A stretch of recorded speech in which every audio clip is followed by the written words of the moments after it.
Mats मोर को कभी दुनिया का सबसे खतरनाक न्यूक्लियर पावर प्लांट बताया गया था क्योंकि ये भूकंप के लिहाज से संवेदनशील क्षेत्र में बना है। ये अर्मेनिया की राजधानी एरेवन से सिर्फ 35 किलोमीटर दूर स्थित है। यहाँ से टर्की की सरहद के उस पार बर्फ से ढके माउंट अरारात की झलक दिखती है। 1970 के दशक में ये न्यूक्लियर पावर प्लांट चेरनोबिल के साथ ही बनाया गया था। उन दिनों मैट्स मोर रिएक्टर से विशाल सोवियत संघ की ऊर्जा की बढ़ती जरूरतें पूरी होती थी। सोवियत संघ ने 2000 तक अपनी जरूरत की 60% बिजली परमाणु ऊर्जा से बनाने का लक्ष्य रखा था, लेकिन 1988 में सब कुछ बदल गया। 6.8 तीव्रता के भूकंप में अर्मेनिया में तबाही मचा दी। भूकंप में करीब 25,000 लोग मारे गए। सुरक्षा कारणों से परमाणु बिजली घर को बंद कर देना पड़ा क्योंकि प्लांट के सिस्टम में बिजली की आपूर्ति में बाधा आ रही थी। मैट्स मोर रिएक्टर में काम करने वाले कई कर्मचारी पोलैंड, यूक्रेन और रूस से अपने घर लौट गए। 30 साल बाद आज भी मैट्स मोर प्लांट और उसका भविष्य अर्मेनिया में चर्चा का विषय है। इस पर लोगों की राय बटी हुई है। यहाँ का एक रिएक्टर 1995 में दोबारा शुरू किया गया था, जहाँ से अर्मेनिया की जरूरत की 40% बिजली मिलती है। आलोचकों का कहना है कि ये परमाणु रिएक्टर अब भी बहुत खतरनाक है क्योंकि ये जिस इलाके में बना है वहाँ भूगर्भीय हलचल होती रहती है। दूसरी तरफ इसके समर्थक हैं, जिसमें सरकारी अधिकारी भी शामिल हैं। उनका कहना है कि रिएक्टर को मूल रूप से स्थायी बेसाल्ट ब्लॉक के चट्टानों पर बनाया गया है। इसमें बाद में भी कुछ तब्दीलियां की गई हैं, जिससे ये पहले से ज्यादा सुरक्षित हो गया है। इस तकरार के बीच ही मैट्स मोर न्यूक्लियर प्लांट और शहर में रहने वालों की जिंदगी चल रही है। मैट्स मोर शहर का नाम परमाणु रिएक्टर के नाम पर ही रखा गया है।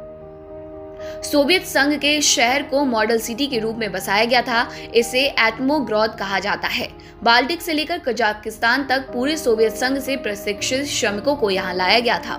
यहाँ 36,000 निवासियों को बसाने की योजना थी। उनके लिए कृत्रिम झील, खेल कूद की सुविधाएं और एक सांस्कृतिक केंद्र बनाया गया था।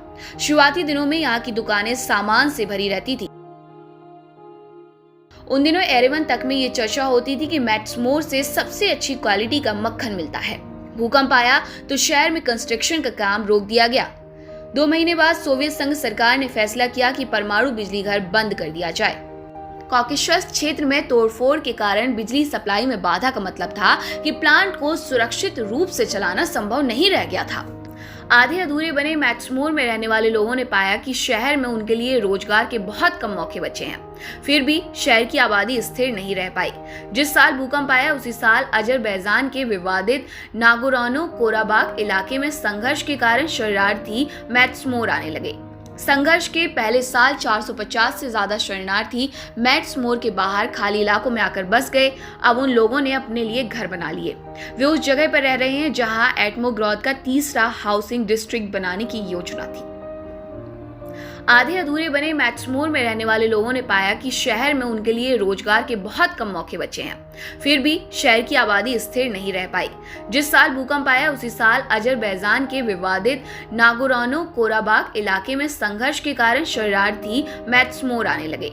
संघर्ष के पहले साल 450 से ज्यादा शरणार्थी मैट्स मोर के बाहर खाली इलाकों में आकर बस गए। अब उन लोगों ने अपने लिए घर बना लिए। वे उस जगह पर रह रहे हैं जहां एटमोग्रोद का तीसरा हाउसिंग डिस्ट्रिक्ट बनाने की योजना थी।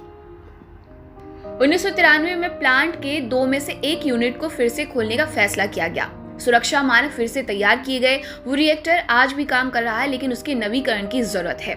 संयुक्त राष्ट्र विकास कार्यक्रम में ऊर्जा विशेषज्ञ आरा मार्जनयन कहते हैं कि वीवीआर टाइप के रिएक्टर की डिजाइन बहुत पुरानी है।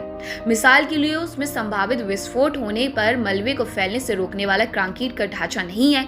लेकिन वो ये भी बताते हैं कि ये रिएक्टर 1988 में स्पितिक के विध्वंसकारी भूकंप को झेल गया था और ये दुनिया के उन चंद रिएक्टर्स में से एक है जिसने फुकुशिमा हादसे के बाद सबसे पहले दबाव परीक्षण पास किया था।